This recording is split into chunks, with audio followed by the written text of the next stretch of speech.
আজকে অনুষ্ঠানের সর্বশেষ বক্তা প্রধান অতিথি ডাক্তার দেওয়ান মোহাম্মদ সালাউদ্দিন। বিসমিল্লাহির রহমানির রহিম। আমার যা কথা আমি বলেছি, কিছু কথা বাকি রাখছি, সেটা বলছি। আমি নির্বাচিত হলে কি করব সেটা আপনারা শুনেন। আমি নির্বাচিত হলে প্রথম কাজ, সবারে গ্রামে গ্রামে যে মাদকের ব্যবসা ছড়াছড়ি, এটা থাকবে না। 100 দিনে আমি সময় নিব। যারা এর সাথে জড়িত, আমরা আইজি, ডিআইজি, এসপি এদের সাথে কথা বলে, যারা ভালো অফিসার তারা এখানে আসবে, তাদের সহায়তা নিয়েই তো কাজটা করতে হবে। আমি আমার দলের সহায়তা নিব। অনেকে বলতে চায় যে আমাদের আশেপাশে অনেক লোক এটার সাথে জড়িত, আমরা তাদেরকে বুঝাবো, ভয় দেখাবো, তারপরেও তারা সংশোধন না হলে এরা আমার আশেপাশে থাকতে পারবে না। অনেকে মঞ্চেও থাকতে পারবে না, বক্তৃতা দিতে পারবে না। অনেকে ভবিষ্যতে পদ পদবি পাইতেও কষ্ট হবে। আমরা চাই 1400 ছাত্র শ্রমিক জনতা শহীদ হয়েছে, 24,000 আহত হয়েছে, এক হাত নাই, এক পা নাই, দুই হাত নাই, দুই পা নাই, পঙ্গু হয়েছে, স্বাভাবিক কাজকর্ম করতে পারে না। এদের জীবন, এদের আত্মত্যাগ বৃথা যেতে পারে না। দ্বিতীয় হলো এই যে যানজট, রাস্তাঘাটে যে যানজট, সাভারে আমি দায়িত্ব নিলাম, 3 মাস লাগবে না, 1 মাসের মধ্যে এই যানজট আমরা কমিয়ে ফেলবো। আপনারা অপেক্ষা করেন।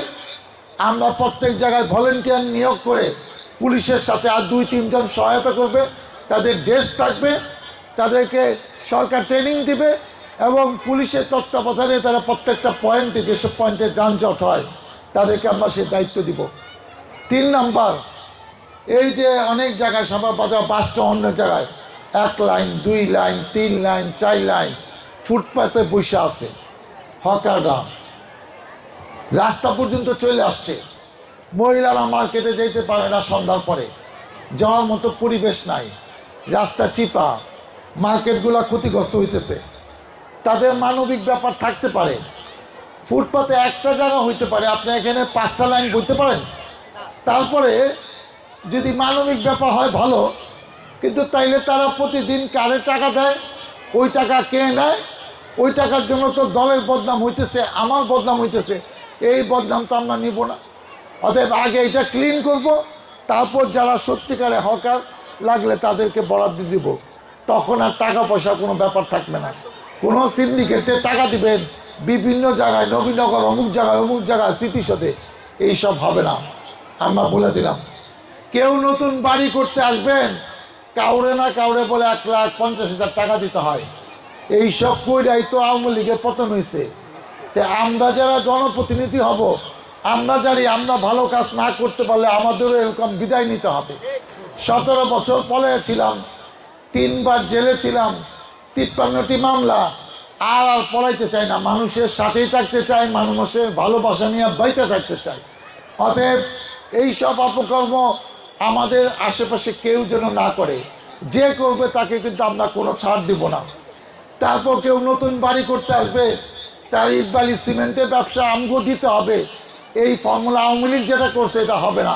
আপনার বাড়ি আপনার স্বাধীন মতো করবেন, ইচ্ছা মতো আপনি যারা ইচ্ছা তাহলে দায়িত্ব দিয়ে দিবেন, সে নিম্নমানের ইট দিবে, সিমেন্ট দিবে, বালি দিবে। এগুলা হবে না। এইসব বাজে ব্যবসা, আল্লাহ যেগুলা গজব নাজিল হয়, এইসব কাজ আমরা ইনশাল্লাহ করবো না। আমার নাম্বার আপনারা বলছি, আমার নাম্বারে জানিয়ে দিয়েন। পুলিশে ফোন করার দরকার নাই, আমি যথেষ্ট এইসব সমস্যার সমাধান করার জন্য। শেষ হইল, অনেক এলাকায় আছে রাত 10টার পরে গেলে, বিশেষ করে গার্মেন্টস এলাকায়, সেখানে মহিলাদের মোবাইল চুরি হয়ে যায়, ছিনতাই হয়, টাকা নিয়ে যায়, নিরাপত্তায় ভুগে, অনেকে নির্যাতন করা হয় এবং তারা এলাকাও থাকে, তাদেরকে নাকি কিছু বলা যাবে না। তারা আবার অনেকে নাকি আমগো মিছিলও থাকে। এইসব বাজে লোক, সন্ত্রাসী, মাদক ব্যবসার সাথে জড়িত, এইসব দায়িত্ব বিএনপি নিবে না। কোনো সন্ত্রাসী, চাঁদাবাজি, মাদক ব্যবসায়ীর জায়গা বিএনপিতে হবে না আগামীতে, আপনারা নিশ্চিন্ত থাকেন। আমাদের নেতা 17 বছর কষ্ট করে দেশে আসছে, এগুলা সেও জানে। অপেক্ষা করে, সে এমন কঠিন ব্যবস্থা করবে, প্রত্যেক এলাকা আমাদের দায়িত্ব দিবে, আমাদেরও চাকরি থাকবে না। মনে রাখেন, আপনারা তো ভোট দিলেন, দলে একটা চাকরি আছে, ওইটা কিন্তু থাকবে না যদি এইসব বন্ধ আমরা না করতে পারি। আমি 2 বার এমপি ছিলাম, সরকারি চাকরি ছেড়ে আসছি রাজনীতিতে, 17 বছর জেল জুলুম অত্যাচার সহ্য করে টিকে আছি। এখন যদি কিছু ভালো কাজ না করতে পারি তাহলে আমার এমপি আর লাভ কি? আমি তো এমপি 2 বার হয়েছি। এইবারে এমপি আর আগের এমপির মধ্যে পার্থক্য কি 12 তারিখের পরে আপনারা বুঝবেন। আপনারা অনেকে বিধবা বয়স্ক ভাতা পান 650 টাকা করে, টাকাটাও কম এবং এটা সংখ্যাও কম। এক এক গ্রামে 10 জন 15 জন 20 জনকে এটা খুবই সংখ্যা কম, এটা বাড়াইতে হবে। আপনারা প্রেগনেন্সি ভাতা পান, আপনারা যদি যখন প্রেগনেন্ট হন তখন বছরে আপনাদেরকে 28,000 30,000 টাকা দেওয়া হয়, কিন্তু এটা অল্প, একটা ইউনিয়নে 5টা 10টা, এটা হওয়া দরকার 100। এইটা আমরা সরকারের কাছে দাবি করব, সেটা যেন বাড়ানো হয়, সংখ্যা বাড়ানো হয়। আপনার টিসিবি কার্ড যে কটা আছে, যেখানে 5 কেজি চাউল, 2 কেজি তেল, 2 কেজি ডাল, অনেক সময় চিনি আটাও পান, মানে কম টাকায় ন্যায্য মূল্যে, সেইটাও খুব কম। আমি বুঝি না যে সরকার যদি একটা ভালো কিছু করে তাহলে এটা সংখ্যা বাড়ায় না কেন? এই অল্প কিছু লোককে দিলে তো হবে না। এই ভিজিটি কার্ড, বিজিএফ কার্ড সংখ্যাও কিন্তু বাড়াইতে হবে, এটা আমরা জানি।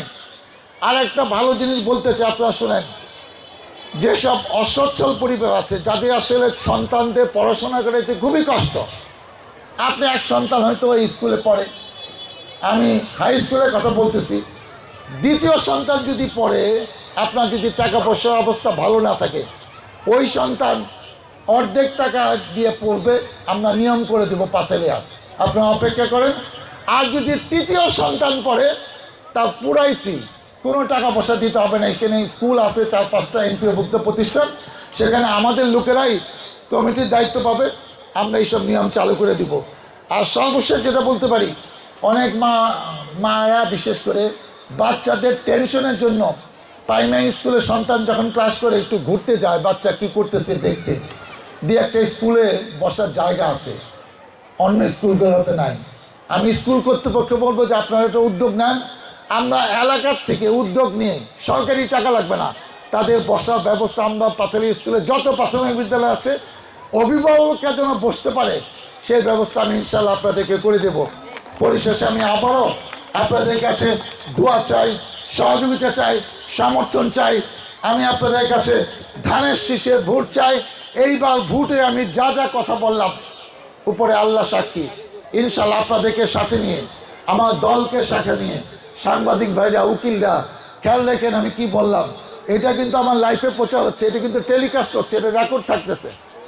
এই সব কাজ করে আমি যেন আপনাদের ভালোবাসা নিয়ে মারা যেতে পারি, আমার জানাজায় যেন হাজার হাজার লক্ষ লক্ষ লোক হয়, এই প্রত্যাশা নিয়ে আমি আপনাদের কাছ থেকে বিদায় নিচ্ছি।